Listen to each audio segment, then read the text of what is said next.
We're transforming planning in the city of Topeka with an update to the city's land use and growth management plan. It's a fresh look at how and where the city grows and invests, and it's focused on fiscally responsible, sustainable, planned growth. The plan is about making a choice. We can choose to continue in our current pattern of development, or we can choose to have a more fiscally responsible way of growing.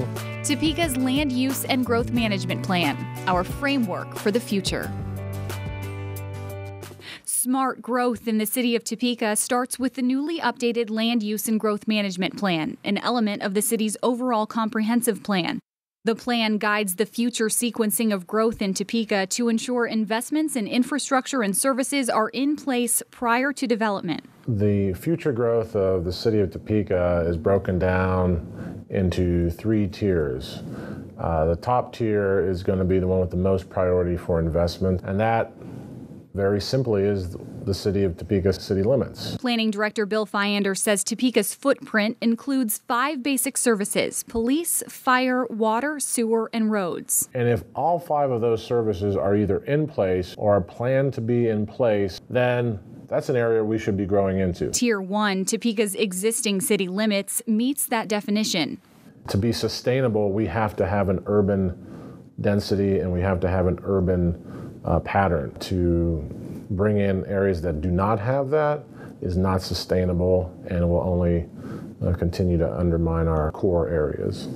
Tier 1 has seen its share of unbalanced investment. Not enough resources have been invested in our older areas, the spots that need it the most. One of the biggest reasons to reinvest in our core neighborhoods is we've already made that down payment. The community has invested in this area. This map shows residential building and demolition permits in the last 25 years. You can see most red dots, or demolitions, in the city's core, and most blue dots, single-family homes, being built on the fringe of the city and beyond, a reflection of the disinvestment.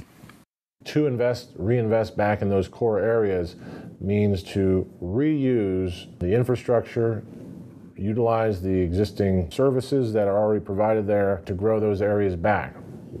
There's no reason to abandon any of those. One reason to reinvest is to increase our density. Population leakage and low-density sprawl means fewer residents sharing in the cost of services and makes those services more costly to provide. Since 1960, Topeka's land area has grown 65%, while the city's population grew only 7%, meaning we're less dense. We are growing at our borders horizontally with virtually the same population. And we're not as dense, we're not as compact. That's more costly for the city to provide services for. On top of that, we've been sprawling beyond the city limits. The city's share of Shawnee County's population has continued to decline, and the population outside the city has more than doubled. In the last 50 years, only 2 out of every 10 new county residents moved inside the city. Compare that to Lawrence, where over the same time, 8 out of 10 Douglas County residents moved into Lawrence. If we would have kept that same share over the last 50 years, we would have had 23,000 more people, which would equate to probably $6 to $10 million a year in today's dollars to better serve our infrastructure and our services within the current footprint. Lax rules and regulations have led to unplanned growth, something that's exacerbated the sprawl. Moving towards sustainable growth requires a land use and growth management plan built on a foundation of smart growth and strategic investment. If you're going to attract a younger population and you're going to be able to retain a younger population and grow families and grow a community, you have to have a quality of life that will make them want to live here. Pillars of the updated plan include promoting compact development, investing in place and where we already are. Mike Wilson, architect, developer, and president of Architect One, has been instrumental in several successful examples of infill and redevelopment projects. We were able to create a wonderful architecturally designed space that we couldn't really do in a new building. Wilson talks about the benefits of where he put his business, 906 South Kansas Avenue in the heart of downtown Topeka.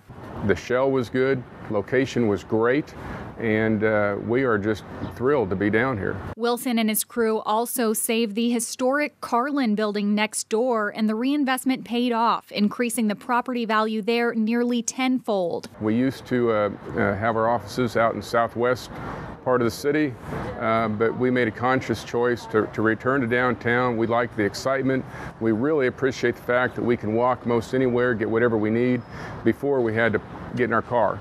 Downtown is a great example. It's the poster child, if you will, of compact development. You have all the elements here. It's mixed use. You have transportation choices. You can walk anywhere, you could bike, all within a very short distance. You can live here, work here, all in the same place. The same streets, the water lines, the sewer lines, the police, the fire are serving a much smaller area, but we're getting a lot more return on that investment. Wilson also took an old junior high school in North Topeka, Curtis Junior High, and turned what was a shell, destined to be demolished, into an apartment facility for seniors and additional family housing. The redevelopment added more than $870,000 per acre to the property's appraised value. Wilson says he took advantage of historic tax credits and neighborhood revitalization assistance on the rehabs. Fyander says those are big incentives for reinvestment in our community's core. The biggest incentive, though, is where the city builds its infrastructure, and Fyander says the infrastructure and services are already in place for hundreds more reinvestment opportunities around town. We have about 1,200 lots in new subdivisions within the city limits that have not been built on. That's another 4,000 potential people within the existing city limits we've already made an investment and a down payment into. We need to realize we have the potential where we're at to unleash that value. City planners worked with their technical advisory team to set more realistic population projections in the new plan.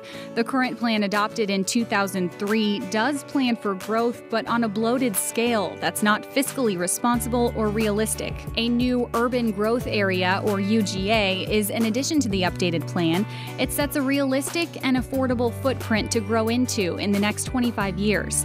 The areas most ready for annexation as part of the future city are labeled as Tier 2 in the new plan. Tier 2 promotes a compact and sustainable approach where all 5 services of the city can be provided without significant investment. Beyond that, Tier 3 of the UGA is an area that's not ready for inclusion in the city, but that should be planned for down the road.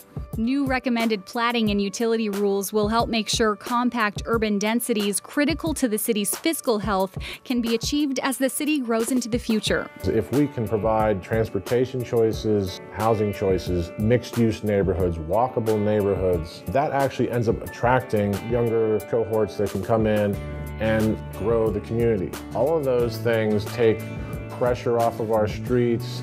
It allows us to be more dense, more compact, and we can grow a population and serve it on the same infrastructure with the same resources as opposed to spreading out more.